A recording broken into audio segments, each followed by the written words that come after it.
CPI new democracy రాష్ట్ర కార్యదర్శి అమరుడు రాయల సుభాష్ చంద్రబోస్ 9వ వర్ధంతి బహిరంగ సభను జయప్రదం చేయాలని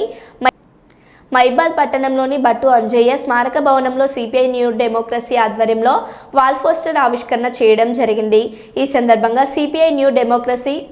మైబాద్ జిల్లా కార్యదర్శి కామ్రేడ్ గౌని ఐలయ్య మాట్లాడుతూ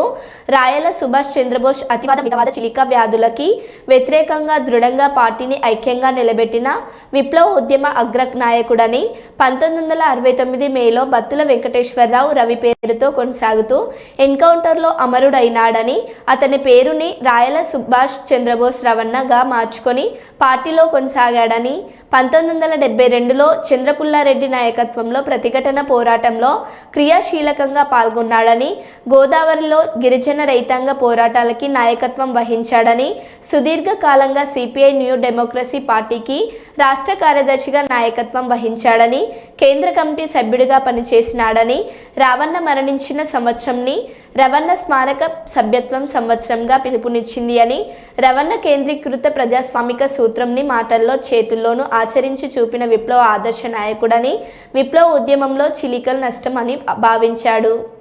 కమిటీ సభ్యులు కామ్రేడ్ పి ప్రసాద్ ఎస్సీతో సహా అనేక మంది రాష్ట్ర జిల్లా నాయకులు ఈ సభకు హాజరవుతున్నారు. వేలాది మందితో జరిగే ఈ బహిరంగ సభకు ప్రజలు అధిక సంఖ్యలో హాజరై జయప్రదం చేయాల్సిందిగా విజ్ఞప్తి చేస్తున్నాం.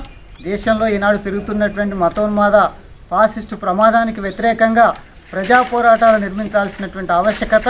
బలమైనటువంటి కమ్యూనిస్టు ఉద్యమ నిర్మాణాల ఆవశ్యకత ఈనాడు మన ముందు ఎంతైనా ఉంది. ఆ ఉద్యమ నిర్మాణ కర్తవ్యంలో భాగంగా సుదీర్ఘకాలం పాటు ఉద్యమానికి నాయకత్వం వహించినటువంటి కామ్రేడ్ రవీంద్రని సంస్మరిస్తూ కేంద్ర కమిటీ ఇచ్చినటువంటి పిలుపులో భాగంగా ఖమ్మంలో జరిగేటటువంటి సభకు ఈ నెల 11న జరిగేటటువంటి సభకు తరలి రావాల్సిందిగా మైబాద్ జిల్లా ప్రజానీకానికి విజ్ఞప్తి చేస్తుంది.